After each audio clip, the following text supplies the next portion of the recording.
And good morning, everybody. Welcome to 12 Ounce Sports and another edition of our NFL preview show, week number 2. We're also live on Zingo TV, channel 761. Yours truly, Captain Lou, from the Captain Lou Extravaganza, which airs every Tuesday night from 8 until 10 p.m. Eastern Time, along with my co-host, my tag team partner, Aaron Crouch from the AM Drive. You can catch them 5 days a week, Monday through Friday, 10 a.m. Eastern Time, 7 a.m. out on the West Coast. Aaron, hey, thanks for coming on, or welcome to the show, whatever you want to call it. Week number 2. Can't wait to get started. But first, give me your initial impressions of the first week of the NFL season. I think week number 1 went about exactly as I expected, minus the Cardinals and Titans game. I said that teams in disarray would stay in disarray through week 1, and it showed, and it was no more evident than a green number 12 on the sidelines there in Jacksonville against the Saints. Wow. It's funny. You did say that, and you're a prophet as far as that goes. I sure felt like it. I didn't know what to expect. I did not expect that either. Aaron Rodgers, that whole team, they look gassed, and they looked, I don't know, out of shape. And it begs to the question, how much, a lot of the big stars didn't play in the preseason. Matt Ryan didn't play, and it showed. The Falcons looked horrible. I mean, give credit to the Eagles, but some of the big stars didn't play, and the rust showed. And Aaron Rodgers, I know he took the old family jewel shot on that one interception, but that doesn't excuse them for the effort they had against New Orleans, in my opinion. No, and I appreciate the Falcons laying down in week 1, because I was able to trade Jalen Hurts as my fantasy quarterback for a nice little haul. Somebody probably overpaid for him, but that's their decision. But it's just a situation where, like I said, the NFL, you can play it 12, 15 years, and Tom Brady proves it every year. You're just a new kid on the block every season. You got to prove yourself week in and week out. And I mean, you look at it, ESPN and the rest of the media could not shut up about Aaron Rodgers this entire week on television, or radio, or wherever you find your. Exactly. And Aaron Andrews had that interview with him right before the game on Fox. And, he's still lamenting about what he was 50-50 on it. It's time to get over it and play some football. We'll talk about their game coming up. It's Monday night against my Detroit Lions, who started out very Detroit Lionish fashion, then tried to make a miracle comeback, but falling short. But I got to tell you, Kyler Murray impressed me. I have to give credit where credit's due. And I always say on my show, when I'm wrong, I'll admit it. And I was wrong with him last week. I thought Tennessee was going to show up. Their defense was true to form. But I'm not going to take anything away from Kyler Murray or Jameis Winston. Both had really good performances. And, our locks of the week were 0-1. Now, yours was close. You were within a half a point, I believe. I don't remember yours. What was yours? I went with Aaron Rodgers and the Packers covering the. Oh, that's right. Yikes. Yeah, that was ugly, But, hey, like I said, I'll admit it.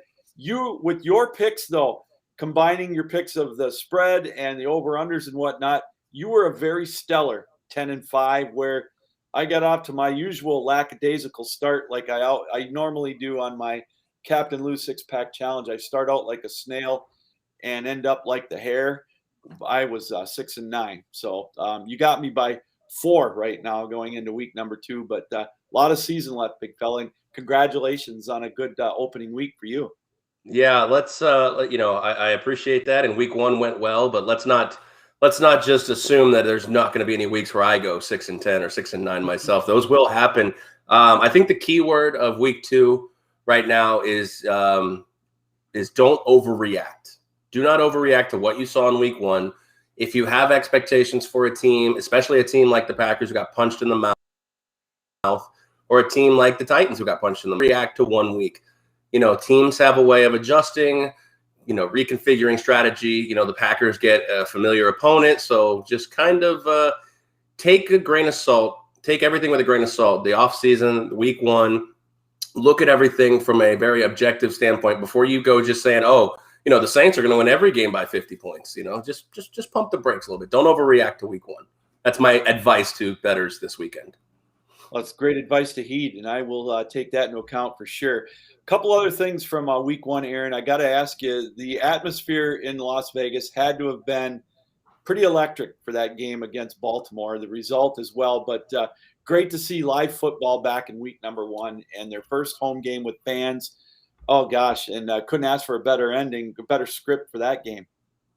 Yeah, I'm kicking myself. Obviously, hindsight's 2020, but early Monday morning found a ticket available, a single ticket for about $85 plus fees. Wow, like 100 and something. And I didn't take it. I did not. I let it pass. The ticket got sold. Just to me, it was, I haven't been to an NFL game in a very long time, and I was like, is this really worth it? I've been having to rush from work, yada yada this. And I decided not to. And like I said, hindsight's 2020. I'm kicking myself because that was an incredible ending. And the crazy thing is, it was incredible because of the poor football that was being played in that last 60 minutes in overtime. It can't be any worse than the Thursday night opening half this past week with New York and Washington. But we'll get into that shortly too. And the other big stadium opening, if you will, Aaron, was out at in Los Angeles with the Rams going up against the Bears. Not surprised with that result. Matt Stafford had quite a debut for the Rams, and it's funny, and I'm so conflicted with this. I love Matt Stafford. He did a lot for Detroit. He was a good spokesperson for the Lions. He got the crap beat out of him year after year, tougher than nails. And he tried, but I'm still not sold on him as a big game quarterback. We're going to find that out later in the year, but I'm happy for him that he got the win. He's on the big stage. He's got the glitz now. And, it's going to be fun to watch him. And they had just an exciting debut against the Bears, who to me, they're looking like they could be a train wreck coming.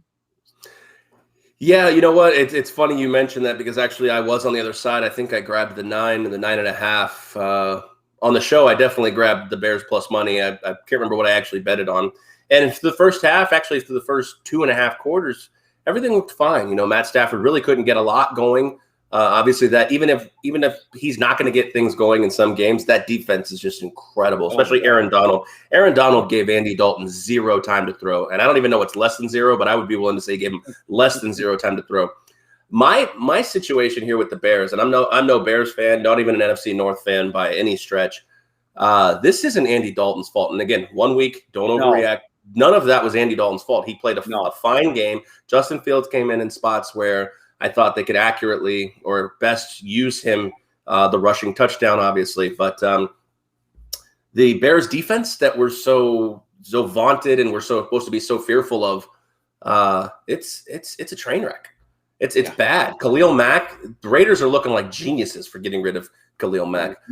I mean, we're looking, 3 years down the line here in this spot, and I think the Raiders – John Gruden looks like a genius for getting rid of Khalil Mack, and we wouldn't have said that 3 years ago when he did it.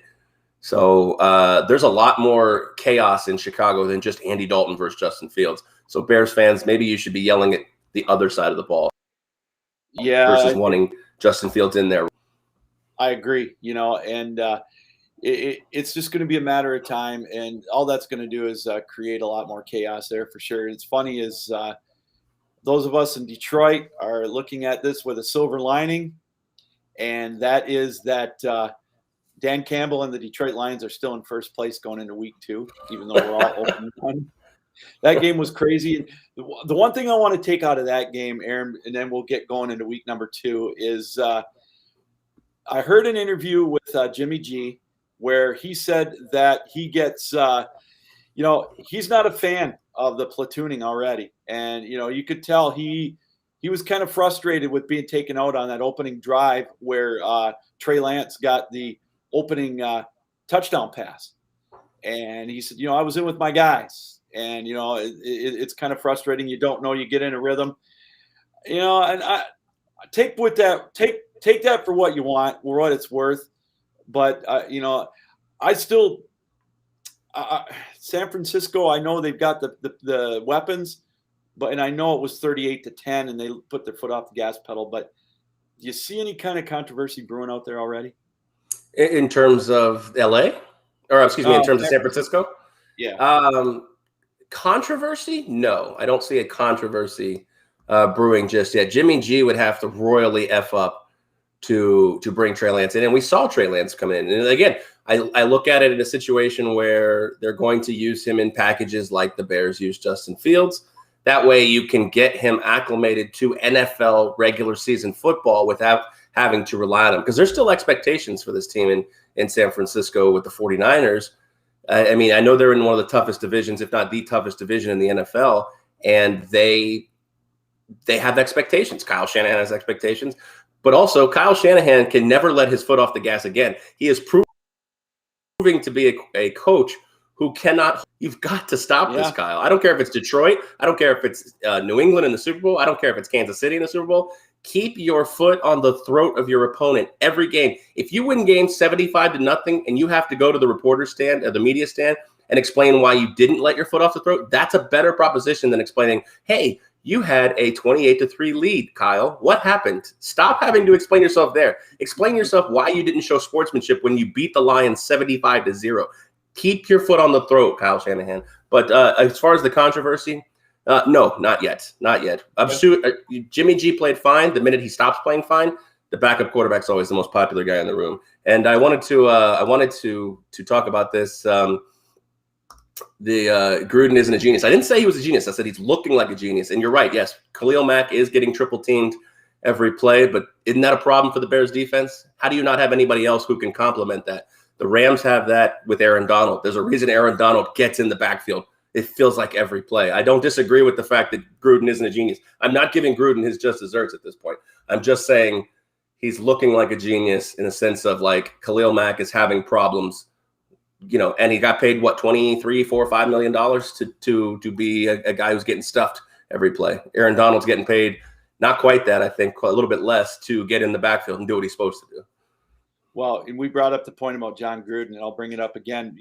I think he's got a 43% winning percentage since the Super Bowl win that he had with Tony Dungy's players back in Tampa. So, yeah, I'm right there with you. I'm not a big Gruden fan. I really never have been. I liked him on Monday Night Football because of the entertainment factor. And fair enough. And before we get into it, with John Gruden, I 100% agree. I lived in Tampa through those Tony Dungy years. Tony Dungy's loved. He's still loved. He will always be loved. He built that team. He built that entire foundation. Just could never win it. No. And John Gruden did. Well, let's get to week 2. We'll start out with the Thursday night game. And I don't want to beat on coaches, but I'm just going to say, what the hell is Joe Judge doing? Why did they go for it on 4th down up 3? And I know instead of kicking that 55-yard field goal, I know they got it. I know they went up 6. I'm never, and I guess I've never been a fan. He was anointed this great coach, second coming of Vince Lombardi in New York. He's 6-13, I think, as a head coach for the Giants. That was kind of a snoozer to watch. So I went to bed because I had to get up for work early on Friday. I heard about the ending. Washington's 2-0 with Tyler Heineke at quarterback now for a while. Good for them. They're 1-1. 1-1. Or 1-1. I beg your pardon. That's right. 1-1. Good for them. But the Giants now they're 0-2, and they're gonna have some trouble trying to catch and try to make the playoffs. And now we got to start again. The questions are going to start cropping up about Daniel Jones. Yeah, the good thing for the Giants is Philly's got a tough game against San Francisco, and the Cowboys got a tough game against the Chargers. Mm-hmm. There's a chance that even at 0-2, they're still not too far out of the division race, and that's the great thing about being in the NFC least, right? That's right. So let's get to our first game that we're going to take a look at here coming up on Sunday. Let's go to New Orleans and Carolina. Last week, my hot take, Carolina, the second best team in that division. New Orleans is a 3.5-point favorite in that game, and the over-under is at 44.5. Both teams are 8-2 against the spread in the last 10. Obviously, we talked about New Orleans with that big win over Green Bay. They just trucked them. And Carolina got out to the lead. They hung on. Sam Darnold was able to make some plays. I was happy for him to get out of that New York quagmire and get to Carolina. I'm not a huge fan of Darnold yet. He's got to prove himself to me. This game's going to be a tough one for me to pick. Second straight week on the road, if you will, for New Orleans. I'm based on what I saw last week. I was impressed with the defense in New Orleans. I'm going to take New Orleans laying to 3.5.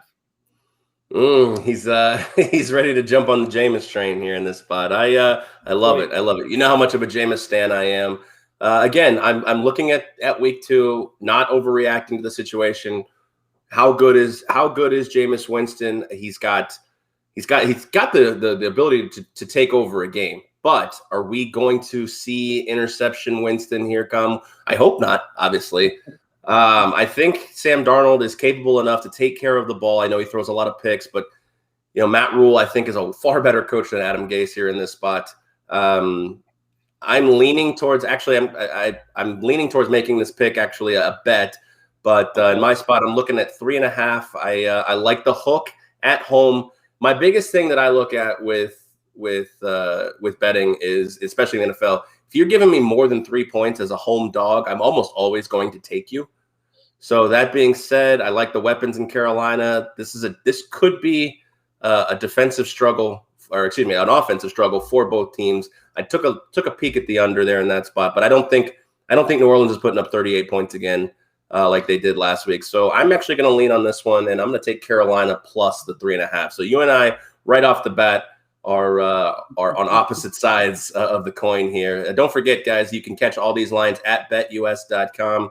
You can head over here to 12ouncesportsradio.com/betus and use our promo code 12OZ for a 125% deposit bonus. So you're not really sure who to take after this one, after we both sat on opposite sides of the coin. But if you have to make one, I'm going to say that this game's under 44.5. But my pick is Carolina plus 3.5. Fair enough. Yeah, I kind of wavered on that one as well with the over/under, but I'm gonna agree with you. I think that could be a lower scoring game, and the under might not be that bad of a pick. Let's go to the Midwest, Cincinnati and Chicago, an interconference game, if you whatever you want to call it. Chicago right now is a 2-point favorite at home. We talked about them and their defense, kind of laying an egg against L.A. In the opening game on Sunday night. Cincinnati, Joe Burrow looked pretty good, looked very poised, leading them to that drive in overtime. 66% of the betting money is on Cincinnati getting the 2 points on the road. Both teams are 4-6 in their last 10 against the spread.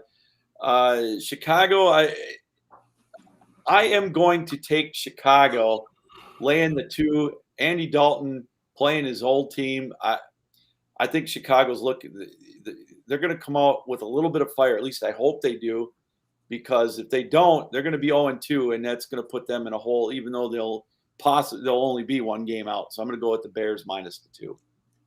Yeah, I think this is a situation, a bad offensive line in Cincinnati. This is a situation where Khalil Mack needs to pin his ears back. He needs 2 sacks in this game.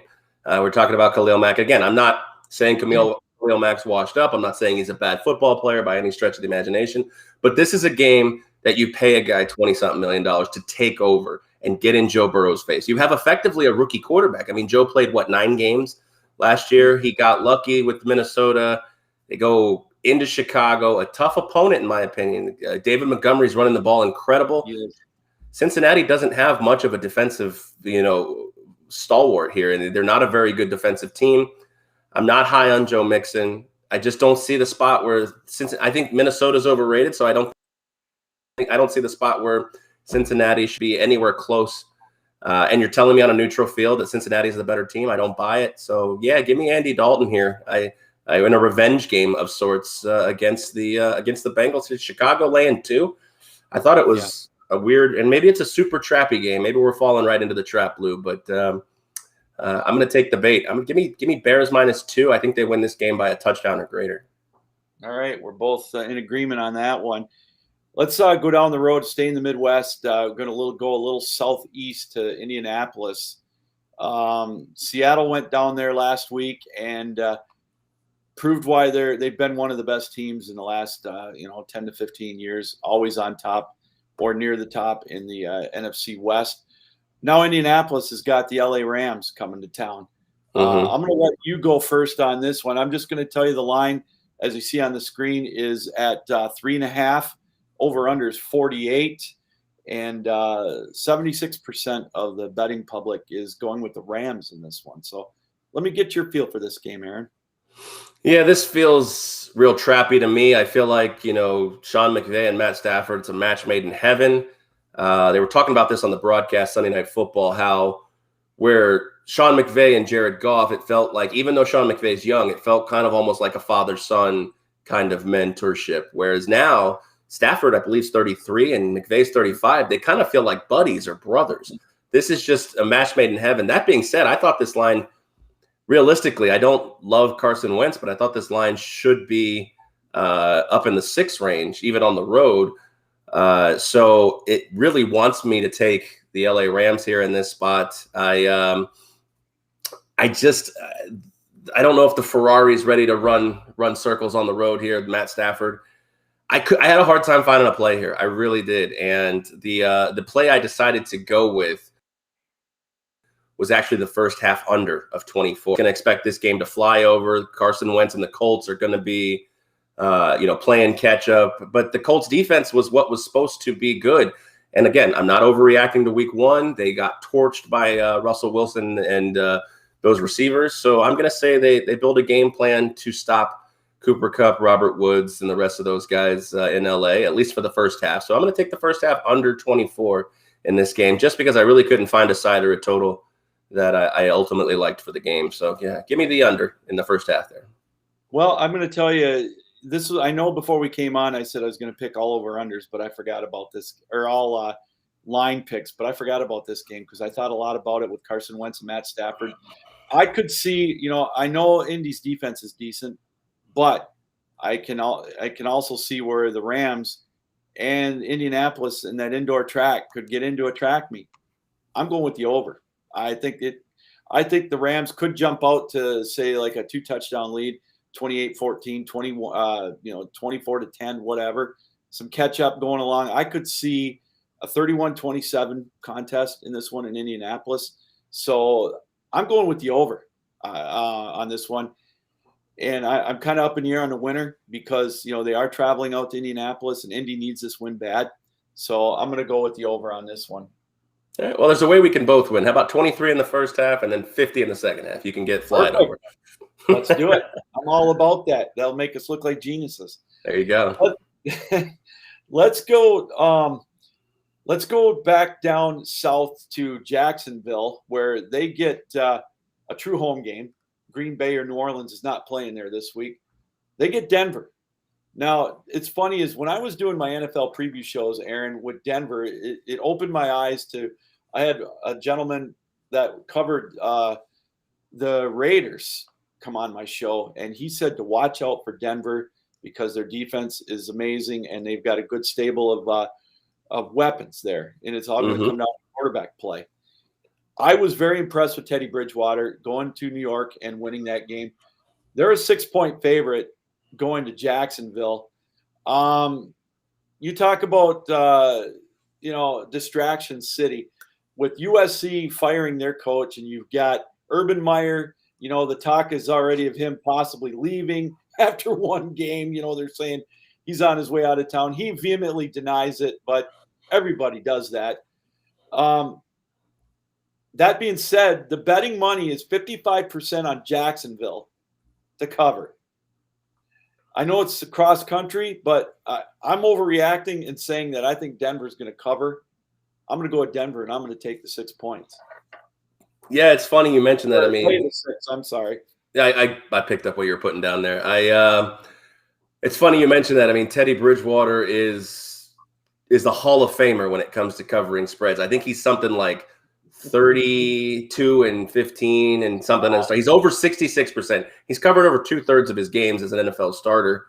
And it's just incredible that, and I don't think the distractions are what's the problem in Jacksonville. They're a bad football team. Oh, they're brutal. They're just a bad football team. And I actually I watched every Trevor Lawrence play. Kudos to the Yahoo Sports app. I watched every Trevor Lawrence play. He looks incredible. He looks dynamite. I mean, the arm is a cannon.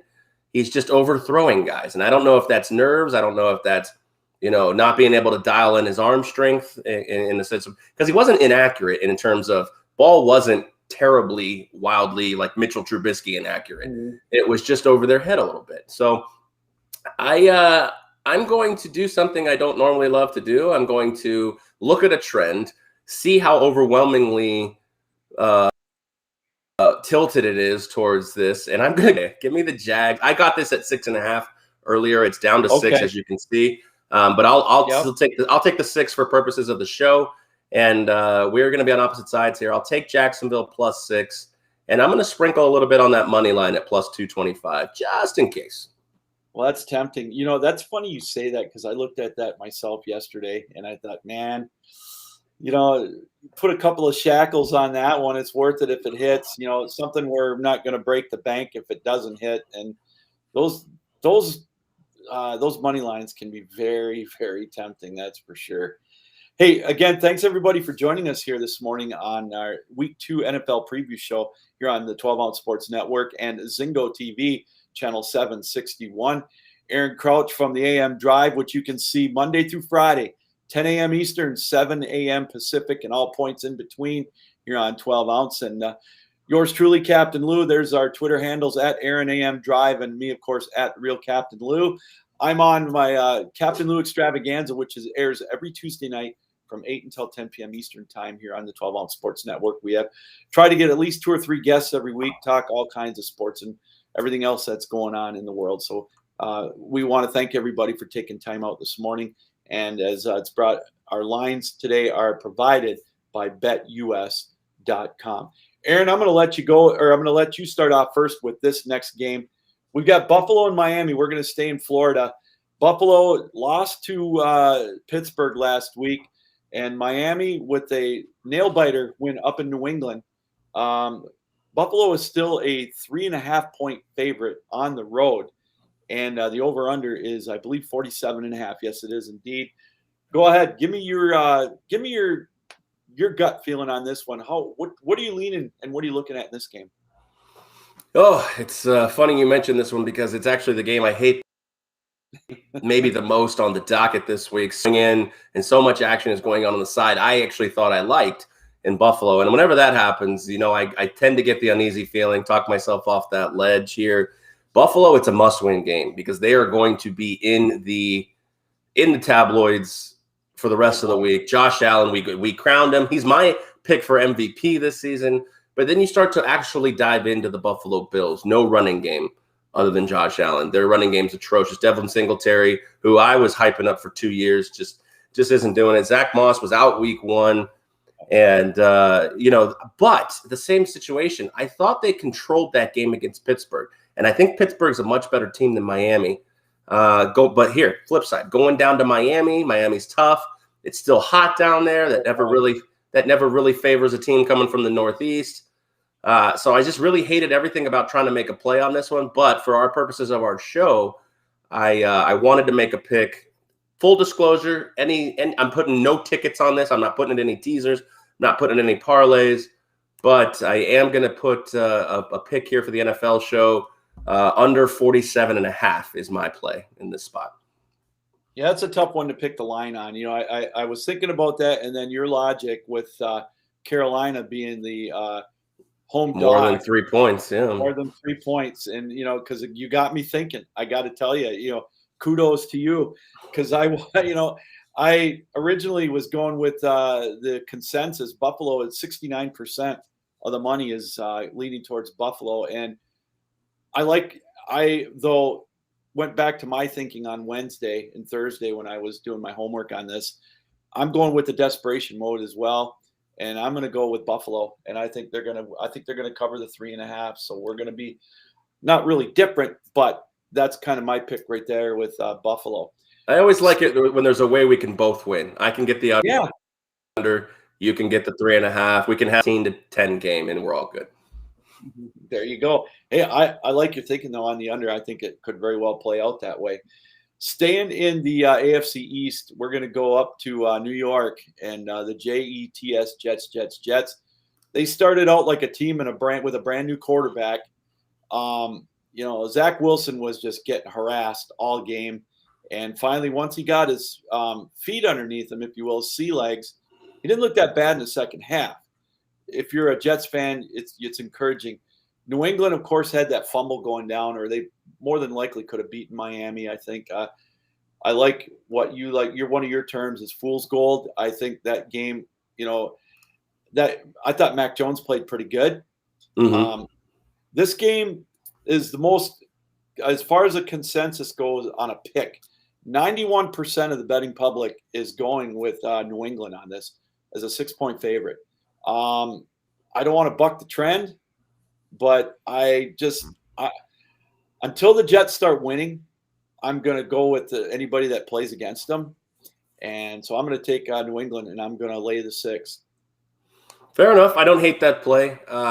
My situation here is even, it's rookie quarterback against rookie quarterback, and neither of these quarterbacks I really want to be laying my money on here.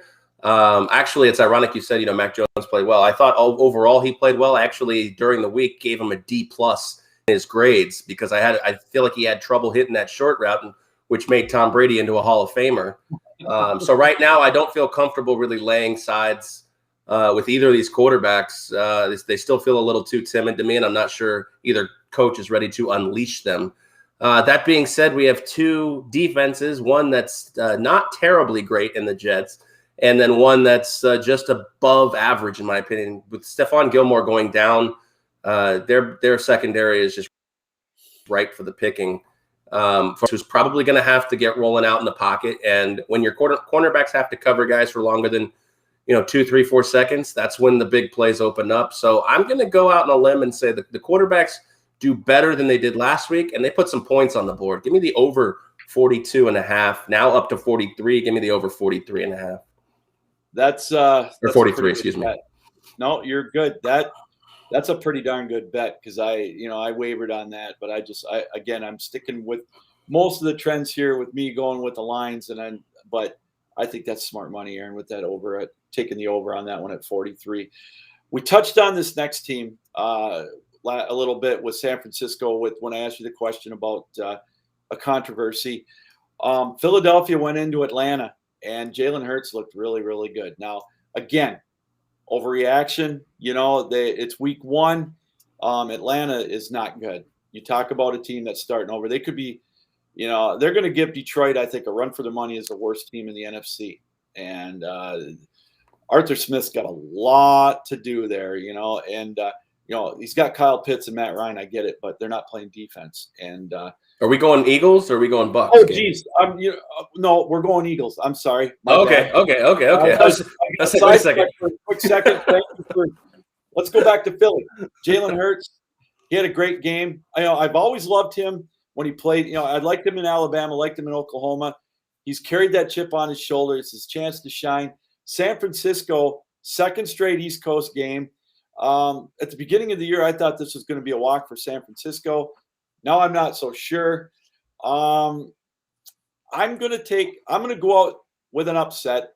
I'm going to take Philly. Give me the 3 points. Yeah, Lou, you and I are in agreement on this one. I love Jalen Hurts. I think he's just, like you said, always got that chip on his shoulder. My favorite quote that I've heard in a while is the Rams do every day, and that came from him. I'm sure that else, obviously, but that's one of my favorite quotes I've heard in a while because it's just a message of perseverance, never rest on your laurels. Aaron Rodgers looking at you in a spot. So I'm with you. I am a little more chicken than you are. I'm going to take the 3 points here in this spot. But it would not shock me if the Eagles won this game outright.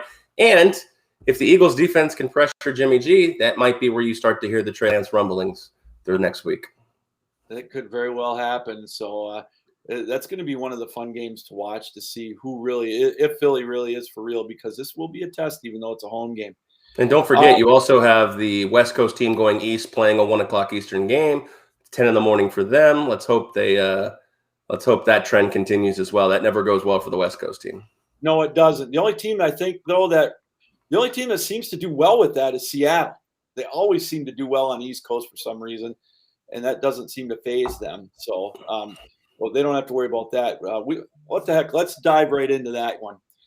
They're home to Tennessee, and they're 6.5. Oh, the line is up to 6.5. Playing a Tennessee team that, boy, I'm worried for them. If you're a Titans fan, there's another team, Aaron, in my opinion, that the defense is a little suspect. Give me your what's your feel on this game played out with the land of the 12th man? Hold on, I got an itch. The Titans, again, I look in this overreaction. They got to get the offense going because that defense is not going to do them any favors this year with regards to unders. I mean, these over 54s, that doesn't even look low enough because of the Titans defense last week. That being said, I am going to back them. They are going to walk up here. Again, you don't want to go 0-2. The only reason you might be okay going 0-2 is because at worst, you're looking at the Texans being 1-1 and maybe the Colts. I doubt the Colts will be 1-1. They'll probably be 0-2. Jaguars, do you really want to go into the AFC South where the Jaguars and the Texans are at 1-1 and the two guys who were favored to win this are both at 0-2? Now, not sure they're going to win this game, but you're going to give me 6.5 points with Ryan Tannehill, Derrick Henry, A.J. Brown, and Julio Jones. I'll take the points in that spot. Seattle likes to play close games at home. I feel like Russell Wilson just loves the drama. He even said it on Monday Night Football when he was with Peyton and Eli. I love the close games. Now, is he going to try to play a close game? Probably not. But give me the 6.5 here with Tennessee. I'll take the points, and I think they probably still lose this game by 3 to 4 points. 70% of the betting public is on Seattle to cover this at 6.5. And, I've been going back and forth. This one is almost literally a coin flip for me on how to do this. I kind of like the over on this as well. I'm not, I know the Legion of Boom is trying to get it together, but they are at home. They can put points up in bunches, and I'm not a believer in Tennessee's defense. Totally fair. And I think that this is another one like the other one that I talked about where I did take the over under. I'm going to go with the over on this one. The points scare me. I like you're a very valid point you have with that Seattle playing close games at home for some reason. So I'm going to go out on a limb and I'm going to take the over 54 on this one. And, I hope they light it up and hope for both our sakes it's a 34-30 game. I do hope that as well. We do have 90% chance of rain that day. And also Seahawks are 8-2 to the under their last 10 games. So I do wish that hopefully that rain doesn't affect you in that Seattle game. Rain in Seattle? Who knew? What a shocker, huh? Let's go back to the East Coast and let's talk to two teams that were victorious last week. Monday Night Football, it was Vegas winning in overtime over Baltimore, and then it was Pittsburgh with a big win over Buffalo. Granted, part of it was special teams. I understand, but hey, you know what? A win's a win. Their special teams showed up. It's funny is I talked about Seattle with wondering how do they always do it, but Pittsburgh, it seems like once you think their offense isn't going to be able to do anything, Roethlisberger, I know it wasn't because of him that they won. I think their defense played really well last week, in my opinion. But Pittsburgh's got such a sound defense. That line is 6. I wasn't sold. I'm going against the betting trend on this one. I'm going to lay the points with Pittsburgh. 61% of the people say Vegas. I really was impressed with Pittsburgh last week, so I'm gonna roll with the terrible towels. I'm gonna go with the Steelers, laying the 6. Yeah, fair. I look at a situation here where Pittsburgh and Mike Tomlin, I think they really want to just say, hey, Ben, get us 24 points a week, and I think our defense can do the rest. Now, is that going to fly against the Bucs? Is that going to fly against Kansas City? Is that going to fly against Baltimore? I don't know. The book's out. We'll see how that goes because they are going to have to play Kansas City, I believe, this year, later in the year. So that being said, I don't know. I didn't really love any part of this one. I'm trying to look and see where I went with this one. Okay, yeah, no, I took the Raiders plus 6.5 in this spot. I think the Las Vegas Raiders are a better team. Again, I know there was bad football on Monday night, but Derek Carr, top 10 quarterback in my opinion. Top 10 quarterback. He gets a bad rap. He's got Darren Waller, who nobody can stop Darren Waller. Just don't even try. You just hope to contain him. And I think Henry Ruggs is finding his feet, made some great catches. So I'm gonna. It's a weird situation about it with Ian McMillan of BetSided on the show. Was it yesterday or Thursday? One of the two. Yeah. I think it was yesterday. And he said it's a classic case of a mediocre offense going against a mediocre defense. Pittsburgh O, Raider D, and then you have a good offense and the Raiders going against a good defense. What do we look at here? I'm going to say the game remains close. Take the Raiders plus 6.5. And then throw a little bit on that money line at plus 240 at this point right now. Ooh, that's a big money line. That's a big one. Not the biggest, as I'm sure we'll find out, but that's awful tempting as well. Again, you're watching the NFL preview show live here on 12 Ounce Sports and Zingo TV channel 761. The AM Drive's Aaron Crouch. You can watch him Monday through Friday, 7 a.m. Pacific, 10 a.m. Eastern time, and all points in between. And yours truly, Lou Gamlin from the Captain Lou Extravaganza, which airs on Tuesday nights from 8 until 10 p.m. Eastern time, 5 p.m. Pacific. And as is on the screen, all of our lines are courtesy of 12ouncesportsradio.com/BetUS. Use the promo code 120Z, all one word. 125% deposit bonus, up to $1,000, I believe. That's a no-brainer in my book. That is a lock right there. In my 200 book. if you use crypto. Well, there you go. There you go. So that's a lock. You got to do it, man. That's a no-brainer. That's my lock of the week right there. Bingo. Excellent. Let's get back to the games. We've got 6 left to talk about here. Let's go out to the desert. Arizona is hosting Minnesota. Arizona, big win over Tennessee last week. Another one of those, what real team's going to show up? Arizona, maybe they're just cursed because they're in such a good division. But, hey, they're on top, 1-0. Minnesota, to me, is still – I like your point, them being overrated. I think they're kind of they're a powder keg ready to explode from inside. Arizona's a 3.5-point favorite. What's your gut on this one, Aaron? What are you looking at out of this game?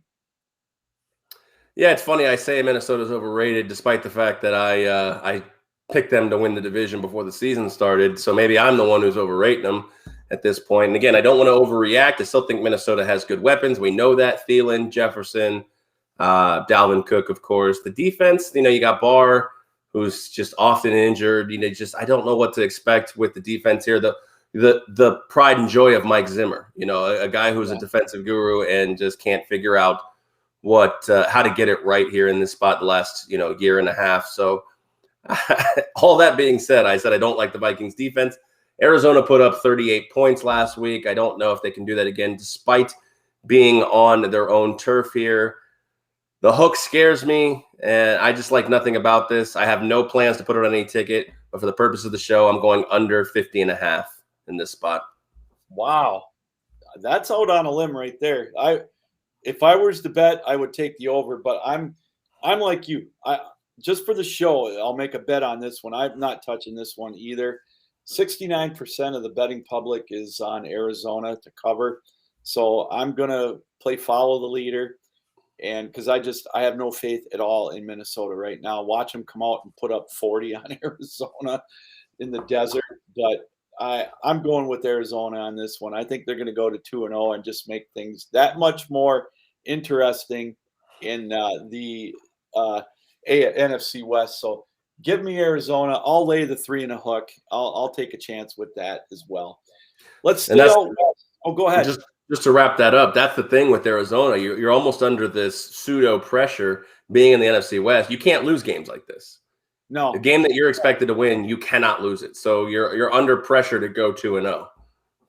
And Cliff Kingsbury, to me, going into the season was in the hot seat. I honestly thought that, and Agreed. I still think that. And if they would go a long way if they can win this one. And who'd have thought they'd be 2-0 if they can do indeed that? Really, again, they have to keep pace with some of these high-powered teams. Potentially, all 4 teams could be 2-0 going into Week 3. Let's go out west to Los Angeles. The Chargers are hosting Dallas, and both teams played relatively well. I thought Dallas had a fair showing. Should have won that game, in my opinion. The play calling and the clock management, I think, I don't understand what the hell Mike McCarthy was doing with clock management in that game against Tampa. I thought they should have ran the clock down a little more, not to give Tom Brady. It's easy for me to say that, but I'm going to say it anyways. Chargers come in 3.5-point favorites, or now it's down to 3. The over-under is 55. Dallas is the 61%. The trend for them, the betting public is leaning towards Dallas. Aaron, I'm going to just say it right now. I think this is going to be a shootout. 55, I think I might lean towards the over. So I'm going to go with it. I'm going to say over 55. Okay, fair enough. I guess I tend to be eating chalk at this point in terms of the public money perception. I like Dallas, a game in where they kind of in the same area where they have their initial training camps here. In Oxnard is pretty close to Los Angeles, so the familiarity with this area is probably okay. It's an advantage to Dallas in this spot. I like Justin Herbert, still, getting through those growing pains. I know he was Rookie of the Year last year. Dallas Cowboys here. Give me the money line. Don't even give me the points. Dallas Cowboys win this one straight up. Plus 160, 165 at the book I bet here in Vegas sometimes. Just give me the money line. I'm not even taking points in this one. Dallas Cowboys get off the schneid, 1-1 here. They get the ball rolling in the NFC East. I'm looking forward to watching the Red Zone channel in the later afternoon games just for that, because I think we're going to be seeing both those teams on a lot in the red zone in that game. I look for a 38-31 game or 38-34. I think it's going to be a fun game to watch. Let's go down to Tampa. They're going to be playing at home again to Atlanta, the aforementioned Atlanta Falcons. We talked about them a little bit, or I did, when I lost my place, if you will. Here's a scary line. We're getting into some of the scary ones now. Double digits, 12.5, Tampa Bay and TB12, ironically enough. Aaron, I haven't talked to you about this because we really haven't run into this. What do you look for when you're trying to place a bet on a game where there's in the pros when there's a double-digit point spread? I actually usually look for a teaser spot in this point. If I think that the favorite is getting too many points, but I think they can still win the game. Like I think Tampa can win this game, no problem, barring injuries. I look for a spot to actually, like I said, the way I think this is going to go is I think Tampa's going to get a comfortable win by 10 to 16 points right here. That's my opinion. But again, 10 doesn't cover, 16 covers. So there's a little special thing I like to do is to find a huge middle. I'd like to find a touchdown right here. I like to take Tampa back to 5.5, and I'd like to take Atlanta up to almost 20 points. 2-team, same game, teaser in this spot. Find a huge middle and try to cash. So that being said, for purposes of the show, I hate everything about this game. And I know I've said that a lot. And it's all right. It's tough. I love picking every game just for fun purposes. But if you look at my tickets, it's very rare I have over 3 NFL plays a week that I actually put money down on. So that being said, because this is for fun, and maybe we'll have a 6-pair on the line for this one. But give me the Falcons plus 550. You never know. Division game. The Bucks take a half a quarter off and let Matt Ryan throw for 3 touchdowns, and they're playing catch up. I don't know. We'll see. Give me the Falcons just for fun at plus 550 in this spot. No, all right, I got you down for money line 550 on that one. If I were to put some money on this one, I'm with you. I would do some type of a single game parlay teaser where I get it down to maybe either get Atlanta plus 18.5 and get the over up to 58 or something like that, and then bet it under, the over under to 58.5 and do the under. I don't like this. I don't like a 12.5 point spread because, like you said, what worries me about it is when the garbage time touchdowns come in, the backdoor covers, and it scares the hell out of me. 78% of the betting public is on Tampa Bay to cover that monster spread. So you know what? Atlanta showed me absolutely butt kiss. You and I are opposite on this. I'm taking Tampa to win this one going away. I think it's going to be 35-10, 35-14. So I'll go with Tampa covering the spread. 2 games left. Sunday Night Football. We got Baltimore hosting Kansas City. Baltimore is a 3.5-point home dog, if I'm not mistaken. Kansas City on the road. We are up to 4 in that game. Oh, it's up to 4. Okay, good call on that one. Let me change that on my notes right here. And the over-under is still at 54.5. Baltimore, they sloppy game on Sunday night, or I beg your pardon, Monday night. Kansas City, their defense, it's opening game. Not going to overreact on it. They've got Patrick Mahomes. And as long as he's playing, they've always got a chance. I know that's cliche-ish. 82% of the money is on Kansas City. But what's intriguing, Aaron, is in their last 10, Kansas City's 2-8 against the spread. Baltimore, they're kind of in I don't want to say desperation mode, but, I think they're going to be playing with a little more desperation maybe than Kansas City. So I'm going to take the home dog on Sunday Night Football. I'm going to go with Baltimore getting 4. Well, Lou, it's not often you and I are in agreement with things, and so I'll explain why, but I'll start by saying that I am also on the Ravens +4 in this spot. Again, Lamar Jackson, they can't go 0-2. I know that's a tough spot. Not saying they're going to win. Kansas City's a tough team, and here's the situation that I find myself in. Pat Mahomes, even though, again, they're 2-8 the last 10 against the spread, Pat Mahomes is slowly becoming the Tom Brady quarterback of gambling. I'm either on him or I'm off the game. He's slowly becoming that guy. Now, is there spots you can find to bet against him? Sure. But there was always Tom Brady. Like, I'm either backing Tom Brady or I'm not betting this game at all. So that being said, I am actually not doing either of those things. I'm gonna take the 4 points here in this spot. Primetime game, home dog, getting more than 3. And again, it's not always a lock, but you get these situations here where if the Ravens lose and they're 0-2 and the Steelers beat the Raiders, whether it be at all or just significantly, like of a large margin, that's a problem for Lamar Jackson. You have to think about these things because the Raiders beat the Ravens and the Raiders get dumped on by the Steelers.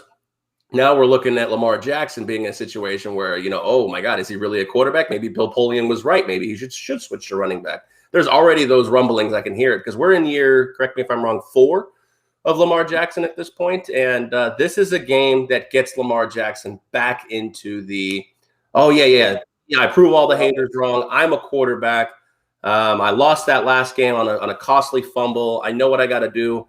And I really want to get off the schneid and beating Pat Mahomes. Just once. I need to beat him. I'm 0-3 right now.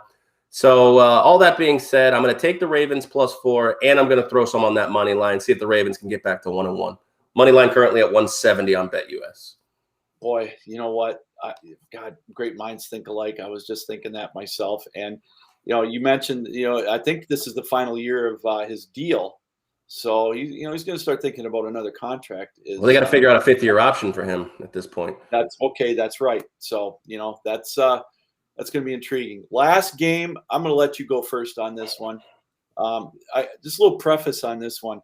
For those of you that don't know, I grew up in a little town in the Upper Peninsula called Munising, and it was 50-50 Lions and Packer fans. You were either a Lion fan or a Packer fan. We used to have a beer distributor that he would charter 2 fan buses, one for the Lions fans, one for the Packer fans, to go down to Lambeau, they would stay in Appleton for the weekend. It was the game.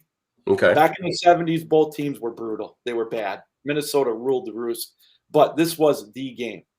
First game I can remember was Greg Landry running a quarterback sneak against the Packers in Lambeau, 75 yards, got tackled at the 8-yard line because he ran out of gas. But it's not that way anymore. The Packers, they're like Ohio State against Michigan. They've got the rivalry. So this is huge. I don't care what the records are. I don't care who's playing. That being said, I'm going to let you give us your feel on this Monday night game, Lions and Packers.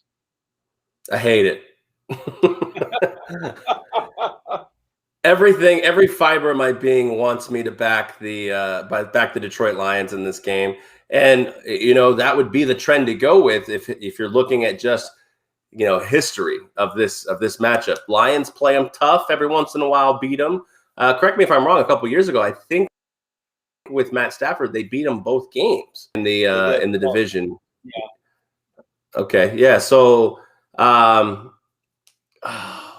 not loving any part of this pick because it's just as easily 38-3 Packers as it is, 21-20, Packers in this spot. So for purposes of the show, I'm going to take the 11.5 points, Lou. I'm rooting for you guys to keep it a close game. Jared Goff somehow keeps them in it. And and we also have the backdoor cover option, just like they did last week.